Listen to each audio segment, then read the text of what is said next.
નમસ્કાર દોસ્તો, વિડીયોમાં ફરી એક વખત તમારું સ્વાગત કરું છું।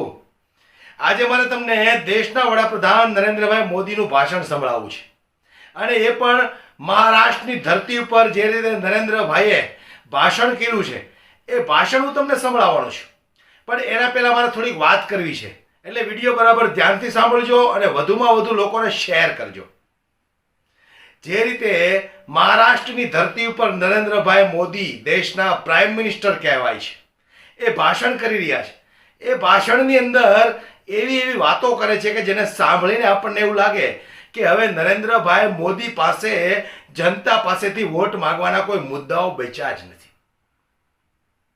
એમની પાસે કાં તો કોંગ્રેસની ટીકા ટિપ્પણી હોય, કાં તો આમ આદમી પાર્ટીની ટીકા ટિપ્પણી હોય, કાં તો કોઈ જૂના નેતાઓને લઈને ભાષણબાજી હોય। પણ મારે પૂછવું છે નરેન્દ્રભાઈને કે તમે 10 વર્ષથી કેન્દ્રમાં બેઠા છો, ગુજરાતમાં તમારી 30 વર્ષથી સરકાર છે, તમે દેશ માટે શું કર્યું એના ઉપર તમે જનતા પાસે કેમ વોટ નથી માંગી શકતા? ડર લાગે છે તમને? દેશના ગુજરાતના ખોટા વિકાસના બણગાઓ ફૂંકી અને સમગ્ર ભારત દેશનો ડંકો વિદેશમાં તમે વગાડ્યો। આ તમારું ગોદી મીડિયા કહે છે।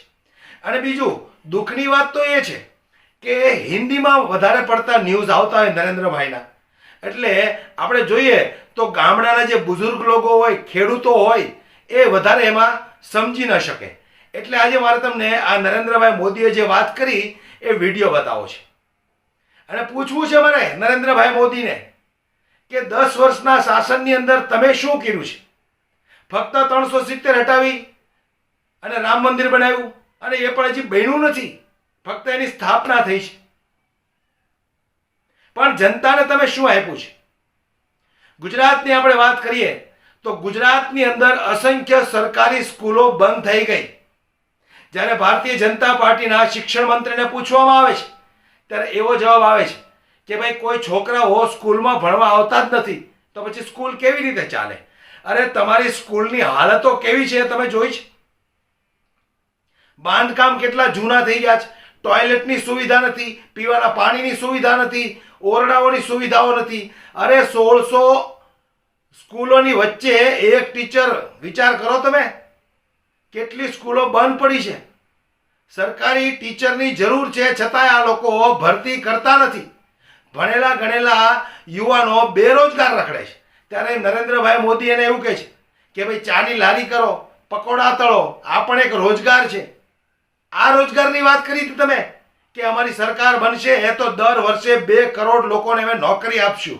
આ રોજગાર આપ્યો તમે? શરમ આવી જોઈએ તમને લોકોને। 10 વર્ષથી કેન્દ્રમાં બેઠા છો અને તો પણ હજી તમારે કોંગ્રેસની વિપક્ષોની ટીકા ટિપ્પણીઓ કરવી પડે છે। તમે જે કામ કર્યા હોય એની પર તમે બતાવો ને વોટ માંગીને। ત્યારે મહારાષ્ટ્રની ધરતી પર કેવી ફાકા ફોજદારી કરી છે સાહેબે, આવો આપણે એ વિડીયોને જરાક સાંભળીએ। साथियों, शिव तीर्थ की इस भूमि में यहां कभी बाला साहब ठाकरे और वीर सावरकर की हुंकार गूंजी थी, लेकिन आज विश्वासघाती अगाड़ी को देखकर उनकी आत्मा को कितना दुख होता होगा। ये नकली शिवसेना वाले, इन्होंने बाला साहब को धोखा दिया, इन्होंने शिव सैनिकों के बलिदान को धोखा दिया। सत्ता के लिए ये राम मंदिर को गाली देने वालों के साथ चले गए। सत्ता के लिए ये मुंबई हमले के बाद पार्टी कर रहे लोगों के साथ चले गए। जो कांग्रेस दिन रात वीर सावरकर को गालियां देती है, आज उसकी गोद में बैठे हैं।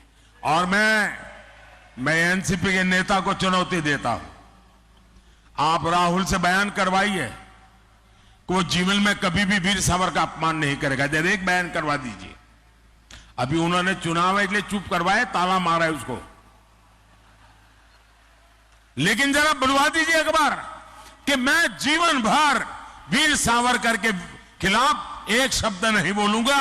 जरा एक बार बुलवा लीजिए उनको। वो नहीं कर सकते क्योंकि उनको पता है चुनाव खत्म होते ही फिर से वीर सावरकर को गालियां देना शुरू करने वाले हैं। साथियों, महाराष्ट्र की मिट्टी के साथ धोखा करने वाले लोग, महाराष्ट्र की गौरव को ठेस पहुंचाने वाले लोग, साथियों, वो भी एक वक्त था कभी शिवसेना की पहचान यहां घुसपैठियों के खिलाफ खड़े होने की थी। आज वही नकली शिवसेना सीएए का विरोध कर रही है। इनको अब हिंदुओं, बौद्ध, जैन, सिख शरणार्थियों को नागरिकता देने पर भी आपत्ति है। हिंदुस्तान में ऐसा हृदय परिवर्तन किसी पार्टी का नहीं हुआ जैसा अभी की नकली शिवसेना का हुआ है। साथियों, अपने वोट बैंक को खुश करने के लिए, तुष्टीकरण के लिए इस पूरी अघाड़ी ने पूरी मुंबई को, पूरे देश को धोखा दिया है। जिस कसाब ने मुंबई करों को दहलाया, इस शहर को खून से रंग दिया, ये लोग उसको क्लीन चिट दे रहे हैं। जिस पाकिस्तान की आज दुनिया में कोई नहीं सुन रहा, ये अघाड़ी वाले सर्जिकल और एयर स्ट्राइक पर उसी पाकिस्तान की भाषा बोल रहे हैं। ये हमारी सेना को झूठा करार दे रहे हैं। छत्रपति शिवाजी महाराज की इस धरती का इससे बड़ा अपमान और क्या होगा। બસ હવે વીર સાવરકર, બાબા સાહેબ ઠાકરે આ બધું કેરે રાખવાનું. જે કામ કર્યા હોય એની પર તમે વોટ માંગીને બતાવો તો ખબર પડે. બાકી ગુજરાતની જનતા ભોળી છે એટલે તમે 30 વર્ષથી ગુજરાતની ઉપર શાસન કરો છો. જે દિવસે આ જનતાની આંખ ઉઘડશે અથવા તો રેલો આવશે ને ત્યારે તમારી સરકાર ગોતા ખાતી ખાતી ક્યાં ગાયબ થઈ જશે એ ખબર પણ નથી રહેવાની. પણ હજુ જનતા સૂતી છે. જે લોકો સૂતા છે એને સુવા દો. જે જાગૃત બીડા છે એને મુબારક. પણ જે લોકો સૂતા છે યાદ રાખજો, આજે નહીં તો કાલે તમારા બાળકોને આ ભોગવવું પડશે. તમારા બાળકો માટે તમારે જાગૃત બનવું પડશે. જે રીતે ફાંકા ફોજદારી કરીને સાહેબ વોટ માંગે છે તો ક્યારે કોઈએ સાહેબને સવાલ પૂછ્યો કે તમારી પાસે એવા કયા મુદ્દાઓ છે કે જેના થકી અમે તમને વોટ આપીએ? ફક્ત કોંગ્રેસની ટીકા ટિપ્પણીઓ કરવાની, વિપક્ષની ટીકા ટિપ્પણીઓ કરવાની, ધર્મના નામે રાજનીતિ કરવાની, હિન્દુ મુસ્લિમ કરવાનું. કામ કર્યા હોય તો એના પર વોટ માંગો સાહેબ. જનતા એટલી મૂર્ખ નથી રહી હવે કે તમે એકને એક ભાષણ કર્યા રાખો અને જનતા તમને વોટ આપી દે. જનતા ખૂબ જાગૃત થઈ ગઈ છે. એટલે મારે દરેક જનતાને કહેવું છે કે વધુમાં વધુ આ વિડીયો શેર કરજો અને જાગૃત બનો. કારણ કે આ લોકો પાસે હવે કોઈ મુદ્દાઓ રહ્યા નથી અને ખુદ નરેન્દ્રભાઈ મોદીને પણ હવે ભરોસો નથી કે અમારી 400 સીટ આવશે. એમને પણ થઈ ગયું છે કે જનતા જાગૃત બની ગઈ છે. 400 સીટ કોઈ પણ સંજોગે આવી શકે એમ નથી. આ ખુદ નરેન્દ્રભાઈ મોદીને પણ વિશ્વાસ આવી ગયો છે. વધુમાં વધુ વિડીયો શેર કરો, દરેક લોકો સુધી દોસ્તો વિડીયોને પહોંચાડો, દરેક લોકો જાગૃત બને. જય હિન્દ.